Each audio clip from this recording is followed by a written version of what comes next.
আসন্ন জাতীয় সংসদ নির্বাচনই আমার শেষ নির্বাচন হতে পারে। আমরা যারা সারা জীবন রাজনীতি করেছি, জেলে গেছি, আমাদের নিজেদের একটা গল্প থাকে, অনেকেই তা জানে না। আমি যখন 1987-তে সিদ্ধান্ত নেই আবার রাজনীতিতে ফিরব, আমার মেয়ে দুটো একদমই ছোট ছিল, ঢাকায় পড়াশোনা করত।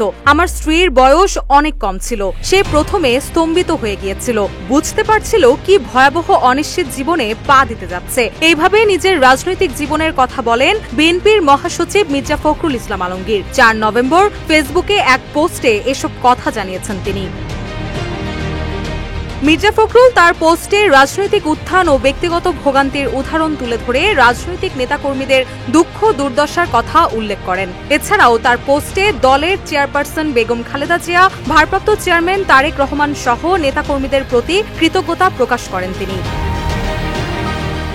স্ত্রী ত্যাগ শিকারের কথা উল্লেখ করে পোস্টে তিনি আরো লিখেন, আমার মেয়ে দুটোর হাত ধরে সেই নিয়ে গেছে স্কুলে এবং ডাক্তারের কাছে। মনে পড়ে আমার বড় মেয়ের একটা অপারেশন হবে, আমি সারা রাত গাড়িতে ছিলাম ঢাকার পথে যাতে মেয়ের পাশে থাকতে পারি। তখন এত কষ্ট হচ্ছিল, এই গল্পগুলো অন্য কোনোদিন বলবো যদি আল্লাহ চান। এরকম গল্প আমাদের হাজার নেতাকর্মীর আছে। জীবনের সাথে ঘটে যাওয়া এমন মর্মস্পর্শী বিষয়গুলো তিনি তার পোস্টে তুলে ধরেন। নির্বাচন নিয়ে নেতাকর্মীদের উদ্দেশ্যে মির্জা ফখরুল বলেন, এই নির্বাচন আমার শেষ নির্বাচন। যারা মনোনয়ন পায়নি বিশ্বাস রাখুন, ইনশাল্লাহ দল আপনাদের উপযুক্ত দায়িত্ব ও সম্মান দেবে। আপনারা সবাই আমার জন্য দোয়া করবেন, আমাদের দলের প্রতিটি নেতাকর্মীর জন্য দোয়া করবেন। আমরা সবাই মিলে আপনাদের পাশে থাকব এবং একসঙ্গে কাজ করব ইনশাল্লাহ।